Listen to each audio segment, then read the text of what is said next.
Hello students, नमस्कार। मैं doctor Manish sir अपने चैनल में आपका स्वागत करता हूं। दोस्तों, आप पढ़ रहे हैं कक्षा 11 रसायन विज्ञान भाग 2। आपको बताया जा रहा है अध्याय 8 के बारे में। अब चयापचय अभिक्रिया के बारे में अभ्यास प्रश्न चल रहा है।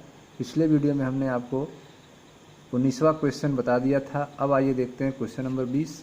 क्वेश्चन नंबर 20 है आपका, निम्नलिखित अभिक्रिया से आप कौन सी सूचना प्राप्त कर सकते हैं। ठीक है, यहाँ पर अभिक्रिया दी है आपका CN ट्वाइज 2H माइनस बदल रहा है CN minus plus CNO minus plus H2O। ठीक है, तो इस अभिक्रिया से आपको कौन सी सूचना मिल रही है इसके बारे में आपको बताना है। तो देखें ध्यान से, इस समीकरण में आप देख रहे हैं यह एक असमानुपातन अभिक्रिया है। क्यों असमानुपातन है? डिस्प्रपोर्शनल। ठीक है, डिस्प्रपोर्शनेशन अभिक्रिया है, असमानुपातन है। क्यों है?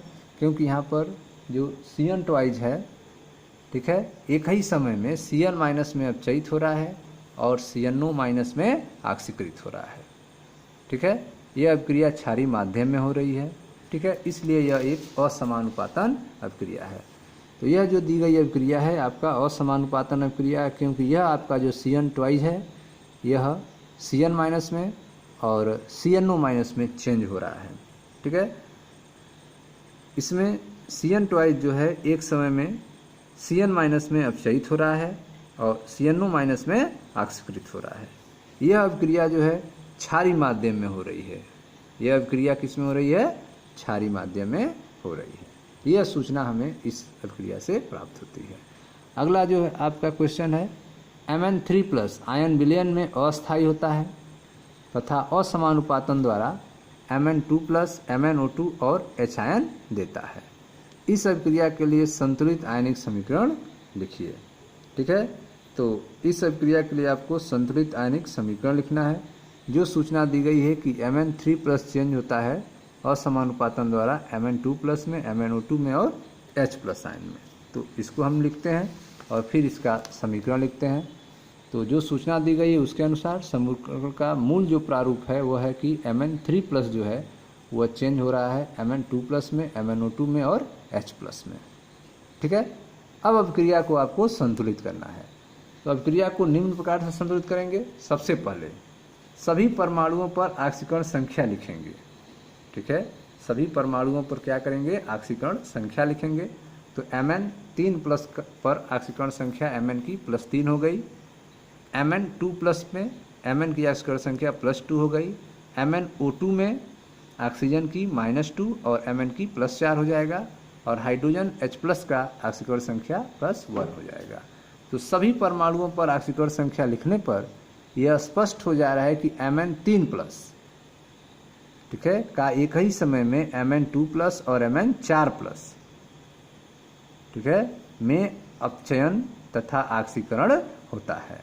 तो Mn3+ का Mn2+ में अपचयन हो रहा है, Mn3+ का MnO2 में ऑक्सीकरण हो रहा है, क्योंकि यहाँ पर +3 से +4 हो रहा है, ऑक्सीकरण संख्या बढ़ रही है तो ऑक्सीकरण हो रहा है। +3 से +2 हो रहा है, ऑक्सीकरण संख्या घट रही है, अतः अपचयन हो रहा है। अब जो है अभिक्रिया को ऑक्सीकरण तथा अपचयन दो अर्ध अभिक्रियाओं के रूप में लिखते हैं। ठीक है, अभिक्रिया को ऑक्सीकरण और अपचयन दो अर्ध अभिक्रियाओं के रूप में लिखते हैं।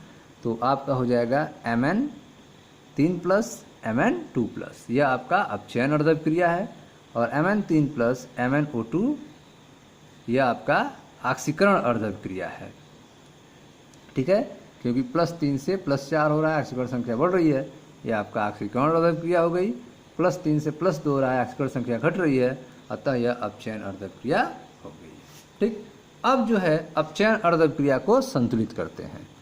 अपचयन अर्ध अभिक्रिया को संतुलित करते हैं तीसरे स्टेप में। तो अपचयन अर्ध अभिक्रिया को संतुलित करना, तो सबसे पहले अभिक्रिया के दोनों ओर Mn परमाणु की संख्या समान है, एक Mn इधर भी है, एक Mn इधर भी है। अभिक्रिया में कोई भी ऑक्सीजन परमाणु नहीं है।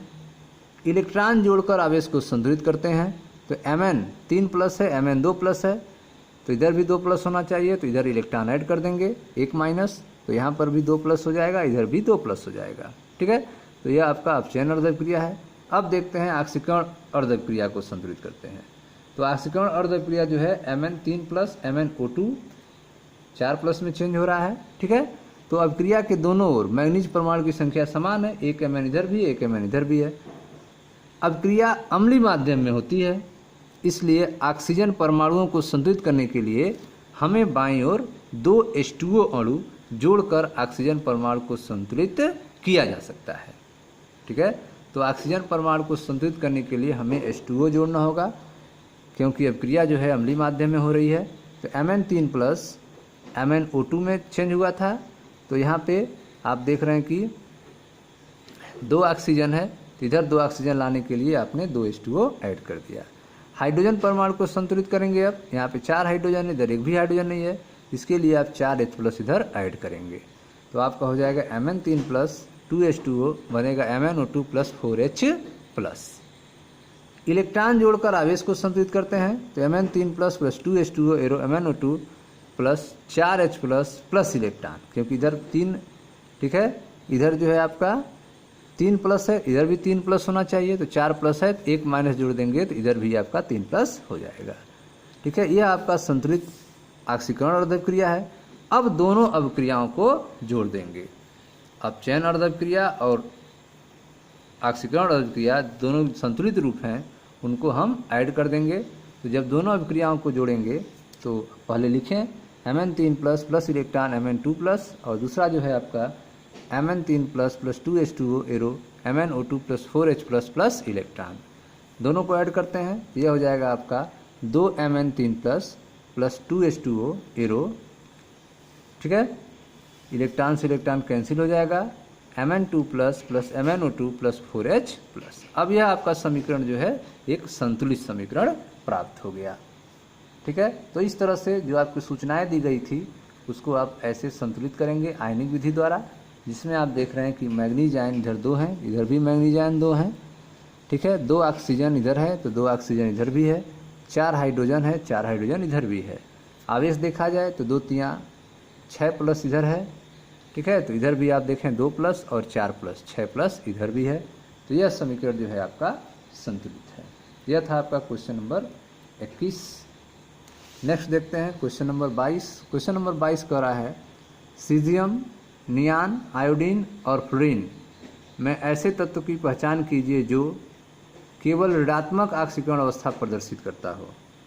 ठीक है, तो आपको बताना है कि इन चारों में से कौन है जो ऋणात्मक ऑक्सीकरण अवस्था प्रदर्शित करता है, केवल धनात्मक ऑक्सीकरण अवस्था प्रदर्शित करता है, ऋणात्मक धनात्मक दोनों ऑक्सीकरण अवस्था प्रदर्शित करता है, न ऋणात्मक और न ही धनात्मक ऑक्सीकरण अवस्था प्रदर्शित करता है। तो आइए देखते हैं क्वेश्चन नंबर 22। क्वेश्चन नंबर 22 में जो आपका फ्लोरीन है, ठीक है, फ्लोरीन जो है यह सर्वाधिक वैद्युत ऋणात्मक तत्व है और यह सदैव -1 ऑक्सीकरण अवस्था प्रदर्शित करता है। ये पहला आंसर आपका हो गया क, फ्लोरीन। ठीक है, फ्लोरीन जो है सर्वाधिक वैद्युत ऋणात्मक तत्व है और सदैव -1 ऑक्सीकरण अवस्था प्रदर्शित करता है। सीजियम जो है, ख का आंसर देखें, सीजियम CS, यह एक क्षार धातु है जो अत्यधिक वैद्युत धनात्मक है। यह सदैव +1 ऑक्सीकरण अवस्था प्रदर्शित करता है। सीजियम जो है यह एक क्षार धातु है जो अत्यधिक वैद्युत धनात्मक है और यह सदैव +1 ऑक्सीकरण अवस्था प्रदर्शित करता है। आयोडीन, आयोडीन जो है एक हैलोजन है, यह ग का आंसर है।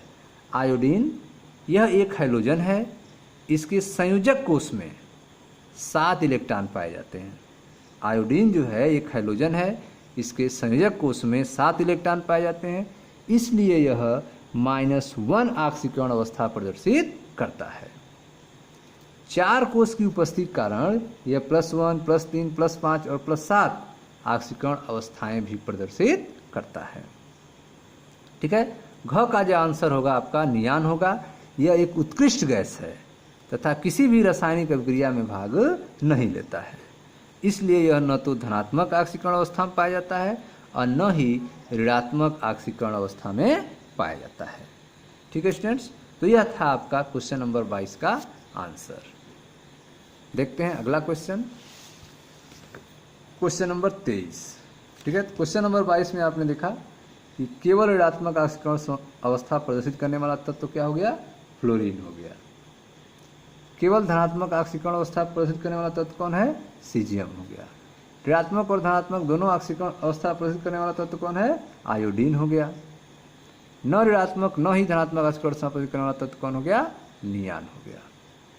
ठीक है। क्वेश्चन नंबर 23 कह रहा है जल के शुद्धिकरण। ठीक है, जल के शुद्धिकरण में क्लोरीन को प्रयोग में लाया जाता है। जल के शुद्धिकरण में क्लोरीन को प्रयोग में लाया जाता है। क्लोरीन की अधिकता हानिकारक होती है।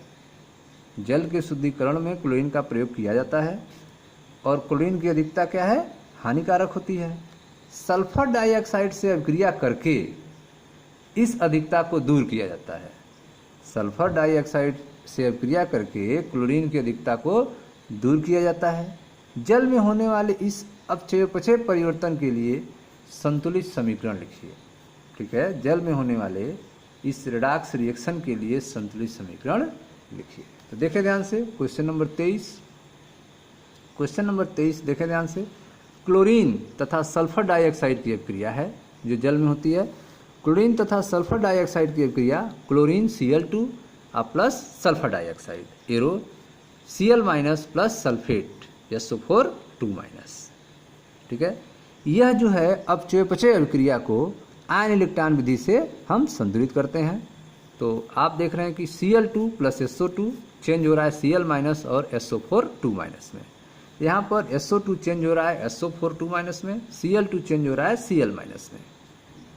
ठीक है, यहाँ पे आप देख रहे हैं कि SO2 SO4 में जब चेंज होता है तो इसे ऑक्सीकरण अर्धक्रिया कहेंगे और जब Cl2 Cl में चेंज होगा इसे अपचयन अर्धक्रिया कहेंगे, क्योंकि यहाँ पर ऑक्सीकरण संख्या जो है 0 से -1 हो जा रही है, अर्थात ऑक्सीकरण संख्या घट रही है। Cl2 की ऑक्सीकरण संख्या यहाँ पे 0 है और यह ऑक्सीकरण संख्या क्या हो जा रहा है? -1 हो जा रहा है, अर्थात ऑक्सीकरण संख्या यहाँ पे घट रहा है। तो यहाँ पे अपचयन हो रहा है, यह आपका अपचयन अर्धक्रिया है। और यहाँ पर जो है आपका सल्फर का ऑक्सीकरण संख्या बढ़ रहा है, तो यह आपका ऑक्सीकरण अर्ध अपक्रिया है। तो ऑक्सीकरण अर्ध अपक्रिया में इधर 2 ऑक्सीजन 4 ऑक्सीजन, तो इधर भी 4 ऑक्सीजन होना चाहिए, इसलिए इधर 2 H2O ऐड करेंगे। तो ऑक्सीकरण अर्ध अपक्रिया में ऑक्सीजन परमाणु को संतुलित करने के लिए समीकरण के बाईं ओर 2 जल अणु जोड़ते हैं। ठीक है, तो 2 ऑक्सीजन 4 ऑक्सीजन, तो 2 ऑक्सीजन इधर बढ़ाएंगे, इसके लिए 2 H2O ऐड करेंगे। यह हो जाएगा आपका SO2 plus 2 H2O SO4 2 minus plus 4H plus ion. 4H plus ion क्यों? क्योंकि जब यहाँ पे 2 H2O ऐड करेंगे तो 4 हाइड्रोजन यहाँ बढ़ जाएंगे, उस 4 हाइड्रोजन को इधर भी लिखना होगा, तो उस 4 हाइड्रोजन को आप 4H प्लस के रूप में लिखे हैं। ठीक है, संतुलित अपचयन अर्धक्रिया पे आते हैं। अब इस समीकरण में आप देख रहे हैं परमाणु की संख्या बराबर हो चुकी है, 1 सल्फर 2 और 2 4 ऑक्सीजन, तो इधर 4 ऑक्सीजन, 2 दूनी 4 हाइड्रोजन, तो 4 हाइड्रोजन। अब देखते हैं संतुलित अपचयन अर्धक्रिया को। तो Cl2 चेंज हो रहा है Cl माइनस में, तो 2 Cl है, यहाँ 1 Cl है, 2 का गुणा कर दिए, Cl बराबर हो गए। अब जो है दोनों अर्धक्रियाओं के आवेश को संतुलित करते हैं। तो आप देखें ध्यान से, SO2 plus 2 H2O SO4 2 minus plus 4H plus, इधर 4H प्लस है और 2 माइनस है। ठीक है, और इधर 0 चार्ज है, इधर भी 0 चार्ज होना चाहिए। तो 2 माइनस 4H प्लस में 2H प्लस बच जाएगा, 4H प्लस में 2 माइनस केवल 2 ही H प्लस को न्यूट्रल कर पाएगा, तो 2H प्लस बच जाएगा, इसलिए इधर 2 इलेक्ट्रॉन ऐड कर दिए ताकि यह भी न्यूट्रल हो जाए। ठीक है, तो अब इधर भी आवेश 0 हो गया। दूसरा Cl2 2Cl माइनस 2 माइनस है, इधर 2 माइनस लाने के लिए 2 इलेक्ट्रॉन ऐड कर दिए। ठीक है, अब आवेश बराबर हो गए। अब इन दोनों को ऐड कर दें। दोनों अर्धक्रियाओं को जोड़ने पर, जब दोनों अर्धक्रियाओं को आप जोड़ेंगे तो आपका हो जाएगा Cl2 plus SO2 plus 2 H2O 2 Cl minus plus SO4 2 minus plus 4H plus, 2 electron से 2 इलेक्ट्रॉन कैंसिल हो जाएंगे। तो इस तरह से अब यह जो आपका समीकरण मिला, यह परमाणु और आवेश की दृष्टि से एक संतुलित समीकरण है। ठीक है, जिसमें आप देख रहे हैं 2 क्लोरीन इधर भी है, 2 क्लोरीन इधर भी है, 1 सल्फर 2 2 4 ऑक्सीजन, इधर 4 ऑक्सीजन। ठीक है, 0 चार्ज, इधर भी 0 चार्ज, 2 माइनस 4 माइनस और 4 प्लस, न्यूट्रल इधर भी हो गया।